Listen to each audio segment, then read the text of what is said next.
30%. That is how much of every Class 8 truck sold in the United States and Canada comes from one company, not Peterbilt, not Kenworth, one parent company that owns them both, collects the checks from both, and has spent the last half-century making sure you never think of them as the same thing. PACCAR Incorporated pulled in over $35 billion in revenue last year. They are headquartered in a suburb of Seattle that most Americans could not point to on a map, and they have executed one of the most brilliant brand strategies in industrial history, a strategy built on a simple idea: let brothers fight and sell tickets to both sides. But before PACCAR existed as the empire it is today, there were two separate men, in two separate decades, in two separate corners of the American West, who each had the same instinct: build a truck that a working man would kill to drive. One of them started with lumber. The other started with pig iron. Both of them built machines so good that 100 years later, drivers still tattoo the logos on their arms. This is the story of how Peterbilt and Kenworth became the two greatest names in American trucking, and how one corporation turned their rivalry into a $35 billion annual machine. To understand Kenworth, you need to go back to 1912 to a small machine shop in Portland, Oregon. A man named George Gerlinger had a problem. He needed a truck strong enough to haul logs out of the Cascade Range, and nothing on the market could do it. The roads, if you could call them roads, were mud chutes carved into mountainsides. The loads were green timber, dense and saturated with water, weighing far more per foot than kiln-dried lumber. Standard trucks of the era snapped axles like matchsticks. So Gerlinger did what a lot of Pacific Northwest men did in that era. He built his own. He and his brother Louis formed a small company called Gersix Motor Company, named for the six-cylinder Continental engine they dropped into a chassis they welded themselves. The truck was overbuilt by every standard of the day: heavier frame rails, wider axle housings, a gearbox designed to crawl uphill under a load that would stall any other rig on the road. By 1917, Gersix trucks had earned a reputation in the timber camps of Oregon and Washington. They were ugly, loud, and practically unkillable. Loggers trusted them with their lives, literally. Because a runaway truck on a mountain logging road killed just as effectively as a falling tree, but Gerlinger needed capital to grow. In 1917, a businessman named Edgar Worthington bought the company.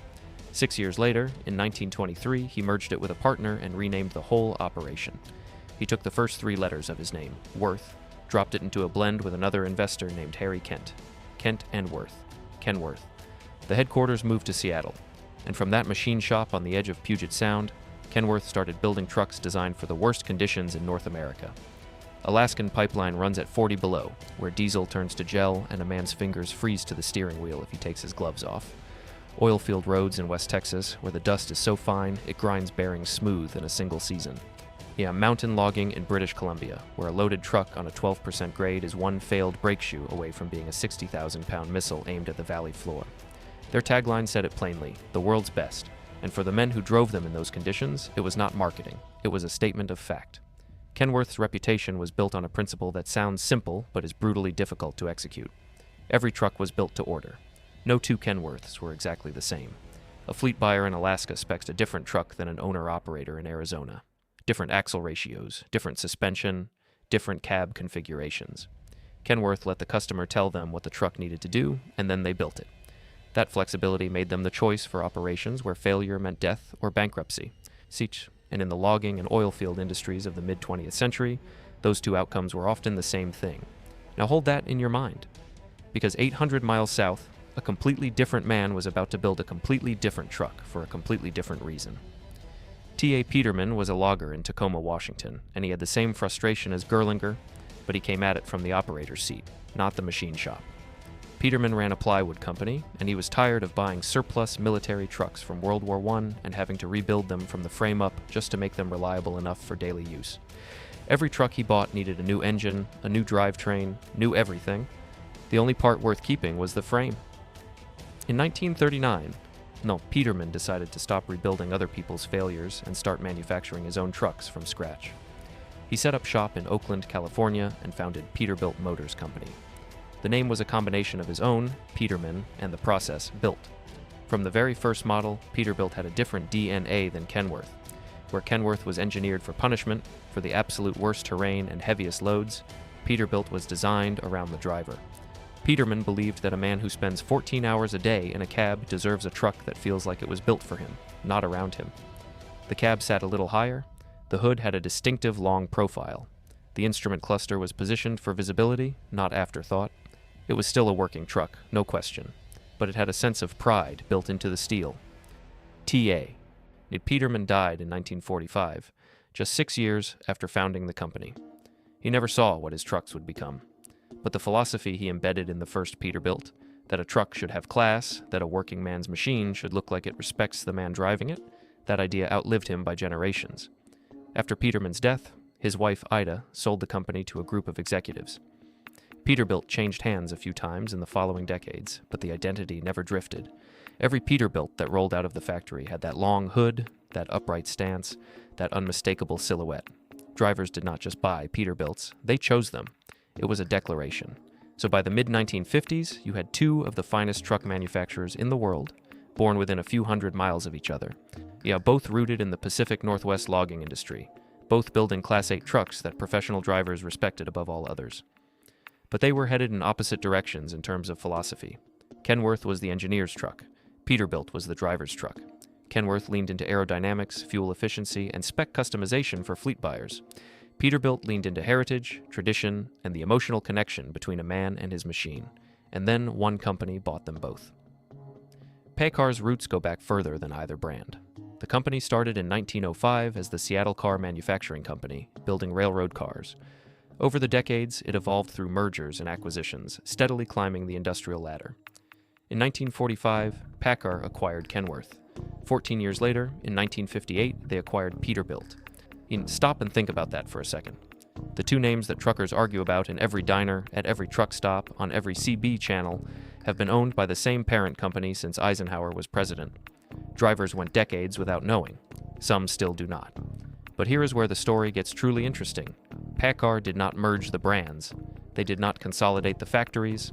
They did not homogenize the product lines. They did the opposite. They let them fight. Inside PACCAR, the strategy has a name, or at least the principle does. Some industry analysts have called it the two fishhooks approach. Imagine two fishhooks dangling in the same river, each baited differently, each designed to catch a different kind of fish. Kenworth is one hook, Peterbilt is the other. The river is the American truck market. And PACCAR catches them coming and going. Kenworth kept its headquarters in the Pacific Northwest, its engineering culture, its reputation as the spec truck for fleet managers and owner-operators who prioritize total cost of ownership. Peterbilt kept its factory in the South, its heritage identity, its emotional pull as the truck that looks like it belongs on a poster. The two brands share engines. They share transmissions, they share axles and electrical systems, and much of the underlying engineering platform. A Cummins X15 or a PACCAR MX13 engine can sit in either brand. The Eaton Fuller transmission bolted into a Kenworth T680 is the same unit you will find in a Peterbilt 579. Under the skin, the mechanical guts are more alike than different, but the cab is different, the hood is different, the grille is different. So the way the door shuts, the angle of the windshield, the position of the mirrors, the feel of the steering column, all of it is calibrated to maintain the illusion of two completely separate trucks from two completely separate traditions. And it works. It works brilliantly. Walk into any truck stop in America and mention Peterbilt to a Kenworth driver. Watch the reaction. It is tribal, it is personal. These men and women do not argue about PACCAR's shared platform strategy. They argue about the hood shape, the cab layout, the way the truck pulls when it is loaded to 80,000 pounds, the pride of parking a gleaming 389 next to a line of fleet trucks and knowing that every driver in the lot sees it. That is the genius of PACCAR's approach. They do not sell trucks, they sell identity, and they have two identities to sell. Thus, now let's talk about the machines that cemented both legends into permanent American mythology. The Kenworth W900 entered production in 1961. It is still in production today. Stop and absorb that. A truck model that has been in continuous production for over 60 years. The W900 is the long-nose conventional that defined what an American truck looks like to the rest of the world. The hood stretches out in front of the cab like the bow of a ship. The cab sits upright, square, and unmistakable from a mile away. It was designed for drivers who wanted reach, visibility, and a commanding view of the road. The W900L, the long wheelbase variant, became the studio truck of Hollywood. When a filmmaker needed a truck that looked like America, they called Kenworth. The W900 appeared in countless commercials, films, and television shows. It became the default image of long-haul trucking in the American imagination. But Kenworth's greatest trick was adaptability. The W900 was not just a long-haul truck. It hauled gravel in Montana. It pulled tankers across the Permian Basin. It carried logs out of the same Pacific Northwest forests where the Gersix first proved itself in 1912. The same basic platform, refined and evolved over 6 decades, but still recognizable, still trusted. And then there was the Peterbilt 379. If the W900 was the workhorse that Hollywood borrowed, the 379 was the truck that Hollywood could not stop staring at. Introduced in 1987, the 379 became the most iconic American truck ever built. The long, sloping hood, the oval headlights set into a chrome grille that looked like the face of an old friend, the cab, tall and proud, one with enough chrome on a well-kept model to blind you in direct sunlight. Owner-operators did not just drive 379s, they poured their identities into them. Custom paint jobs that cost more than a family sedan, chrome stacks polished every Sunday morning, interior upholstery done in leather with wood trim on the dash. A well-maintained 379 was not a truck, it was a cathedral on 18 wheels. You could walk through the truck show circuit in the 1990s and early 2000s and see 379s that their owners had spent $50, $60, sometimes $80,000 customizing. These were men who lived in their trucks 300 days a year, who slept in the sleeper berth, ate in the cab, made phone calls home from the driver's seat. The 379 was not just transportation. It was home, office, and personal statement, all wrapped in 20,000 pounds of steel and chrome. And then came Smokey and the Bandit. In 1977, Burt Reynolds put Peterbilt into the mainstream consciousness in a way that no advertising campaign ever could. The black Peterbilt 359, the predecessor to the 379, roaring across the screen with a load of Coors beer and Jerry Reed behind the wheel. That film did for Peterbilt what Steve McQueen did for the Ford Mustang. It made the truck a character. It gave it personality, danger, rebellion. The film grossed over $300 million at the box office, second only to Star Wars that year, and every kid who watched it walked out of the theater knowing what a Peterbilt looked like. That was not the end of it. Peterbilt trucks showed up in Transformers as Optimus Prime. They appeared in Duel, Steven Spielberg's first film, as the unnamed villain, a rusted tanker truck that terrorized Dennis Weaver across the California desert. Every time Hollywood needed a truck that carried visual authority, they reached for a Peterbilt. Suddenly, Peterbilt was not just a truck brand, it was a cultural icon. Kids who had never seen a semi up close wanted to grow up and drive one, specifically a Peterbilt. The 359 and later the 379 became the truck that non-truckers could name. Ask someone on the street to picture an American truck, and the image in their head is almost always a Peterbilt. Kenworth drivers will tell you the W900 is the better truck. More customizable, better engineering, stronger resale. And they have data points to support it. Peterbilt drivers will tell you the 379 is the most beautiful machine ever put on American asphalt, and that beauty is not vanity, it is respect for the craft. And they have a point too. Both arguments are real, both are valid, and both put money in PACCAR's pocket. Peterbilt eventually discontinued the 379 in 2007, replacing it with the 389. Drivers mourned. Some still refused to let their 379s go, keeping them running decades past what any accountant would call sensible. The 389 is a fine truck by any measure, but it is not the 379. It is the sequel, and sequels are never quite the same.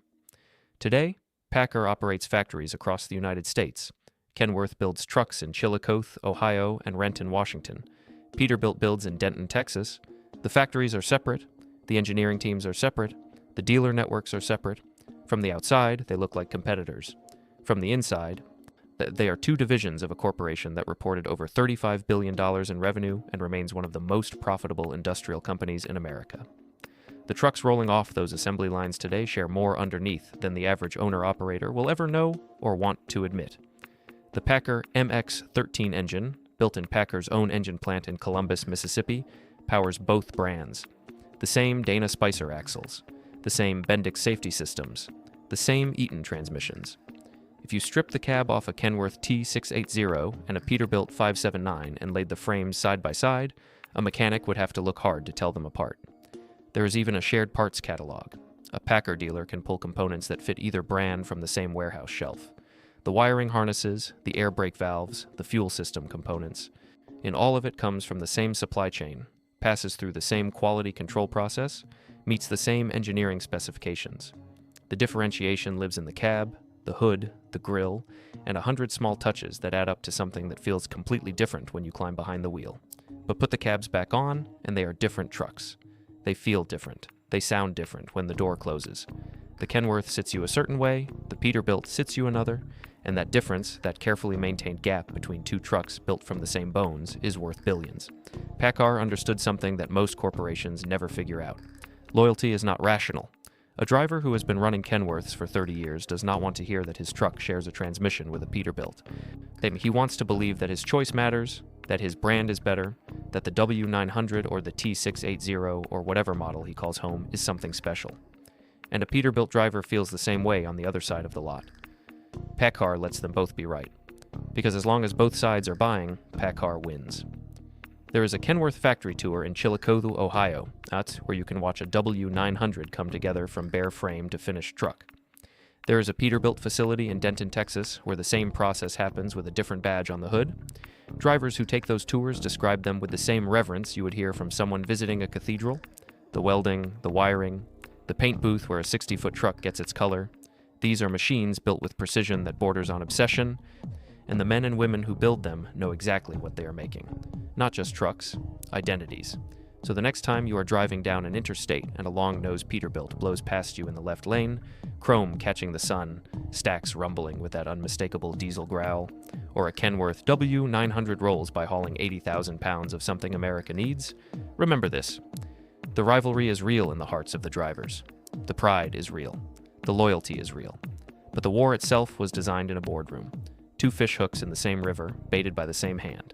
And the river has been biting for over 60 years.